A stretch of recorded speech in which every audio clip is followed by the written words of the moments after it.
Alors moi, c'est Erika. Moi, Camille. On est des enseignantes à l'école Léon Guilbeault à Laval. Et puis, j'ai essayé le jeu en première année, en fin d'année, puisque les élèves savaient faire maintenant leur calcul.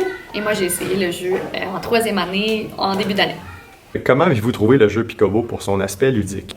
C'est sûr qu'au niveau primaire, c'est toujours agréable de s'amuser en apprenant, puis c'est toujours le but qu'on essaie d'aller chercher. Avec ce jeu-là, en fait, moi, pour mon expérience, les élèves se sont même pas rendus compte qu'on faisait des mathématiques. C'était vraiment amusant pour eux, ils étaient vraiment contents. Que pensez-vous de Picoboo au niveau éducatif?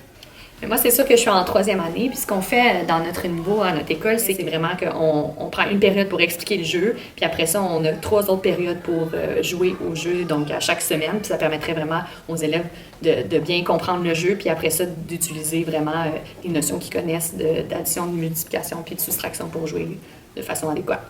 Pour ma part, au niveau éducatif, en première année, ce jeu-là permet vraiment beaucoup d'aller chercher la pratique du calcul mental et ça nous donne une autre façon de travailler. Et le jeu Picoboo permet d'en rajouter au cours de l'année, rajouter la multiplication, rajouter la soustraction. Donc, c'est sûr que c'est super intéressant à ce niveau-là dans un esprit de classe. Que pensez-vous des jeux de table pour la socialisation de l'enfant? On travaille énormément ça au primaire. On essaie de leur donner des outils pour bien coopérer. Ce jeu-là est idéal pour la coopération. C'est sûr que s'il y a quelqu'un qui bloque un peu ou qui se trompe dans son calcul, l'autre peut le guider, l'aider.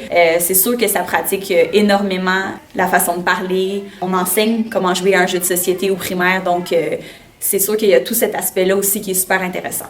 Oui, puis aussi au niveau de se contrôler, puis à comprendre aussi que quand on gagne, bien, on peut être content, mais on est fier aussi des autres qui ont bien joué. Donc, on peut aussi travailler la compétition avec ce jeu-là. Croyez-vous que Picoboo serait utile pour d'autres classes? Bien, c'est sûr qu'on pourrait voir ce jeu-là dans les classes d'élèves un peu plus vieux, par exemple en 4, 5, 6e, parce que la multiplication est plus abordée dans ces niveaux-là. Puis en plus, les élèves joueraient probablement plus stratégique, parce que là, en ce moment, les élèves étaient concentrés plus à faire les calculs. En 5, 6e, les élèves, ils seraient plus portés à faire des stratégies parce que le calcul serait peut-être plus évident pour eux à faire. Ouais. Puis vous, personnellement parlant, est-ce que ça vous donne le goût de jouer?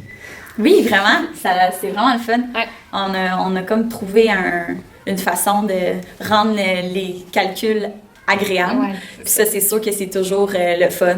Puis même nous, comme enseignants, des fois, nos multiplications, on aime ça les pratiquer pour les savoir sur le bout de nos doigts de nouveau. On les savait, mais souvent, on les oublie. Donc, je nous verrais bien entre enseignants jouer au jeu pour se pratiquer. Pourquoi pas?